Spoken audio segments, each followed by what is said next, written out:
todas estas cosas que han ido en Champa, la causal de todo ha sido las crecidas del río. El río entraba con toda su fuerza, con toda su potencia, se transformaba, como pasó esta vez por el sur.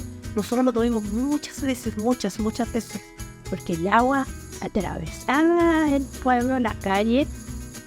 Incluso habían casas que le abrían su puerta al agua.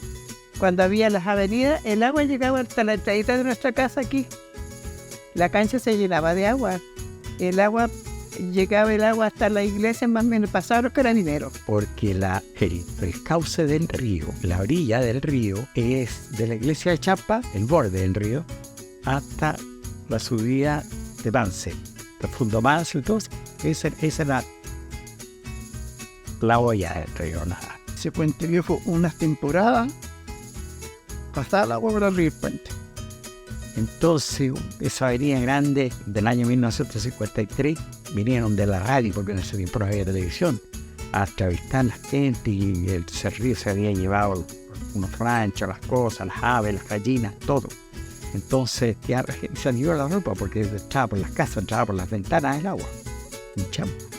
Él salía rescatando gente con ese bote, porque como había tanto el agua, los atravesaron del río, de un lado para el otro.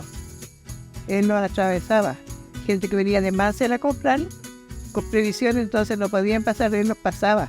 La gente bien de Champa se juntó y formaron la Junta de Vecinos. Frente a las emergencias, comenzaron a llamar por teléfono a las radioemisoras.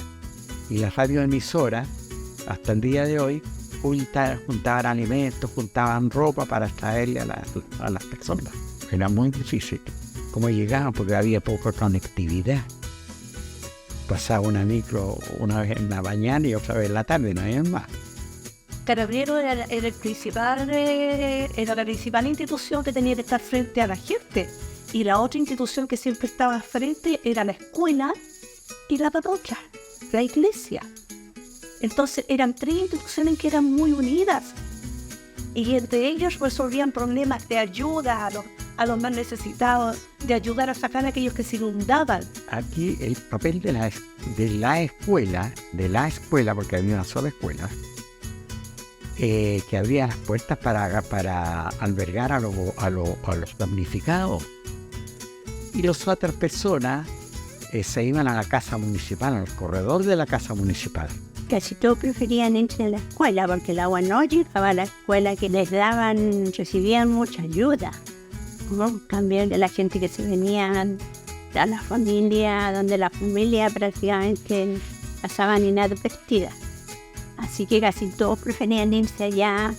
Habían varias salas, así que en una sala podía estar 2 o 3 familias.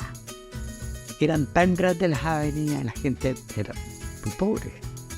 Tenían que sacar gente que estaba, por ejemplo, viviendo a la orilla del río y cerca, entonces tenían que sacarla. Y habían eso, y lo demás gente trataba de mantenerse en su casa pero a veces tenía que, como les digo, y tenían que salir. Como nosotros estamos en altura, nunca nos pasó nada, gracias a Dios. Pero la gente de la plaza, de Entrenó, esa gente casi todas las sacaban. Que siempre nosotros traíamos gente de los que vivían en la orilla del río, los traíamos para acá, los teníamos de damnificado. Era la señora Marta Catalán y don Lucho Letelier. Y tenían como 4 perros libreros. Los recibíamos, zorreros nos llamaban a libreros. Así que los recibíamos nosotros a ellos con perros a ellos, y los teníamos hasta que pasaba el río. Y ellos traían un radio chiquitito para tocarlo, para saber si bajaba el agua alguna cosa. Yo me acuerdo siempre de eso, lo tengo y siempre lo hacíamos, por ver que había crecido el río y llegaban ellos al tiro acá. Los cuidábamos. Eran mayores ya. ¿Cómo se preparaba? Se empezaban a subir las cosas sobre las cosas, se levantaban todas. Catres, todo se desarmaba, pero subiendo las cosas que no se mueven, los muebles, todas. Por ejemplo, donde está la casa de Daniel, que era una de ellas. hay muchas casas que eran todas iguales, me imagino que eran del fondo. Entonces, esa gente toda se veía afectada. Las casas todas tenían una ventana, porque eran todas iguales, porque eran del fondo, a cierto nivel, y tenían que... les pasaba el agua. Así que tenían que sacar a todas esas personas y sus cosas. Y nosotros hicimos una defensa. Pusimos nylon, como había una puerta y mi papá le había hecho unas pestañas para poner un tablero cuando se viera. Entonces al tablero yo le puse nylon y a las ventanas, así que no nos entró el rodeado. Pues, en cambio estaba toda la demás gente seca y todo. El tiempo para recuperar todo más o menos era una semana, 1 o 2 semanas, depende.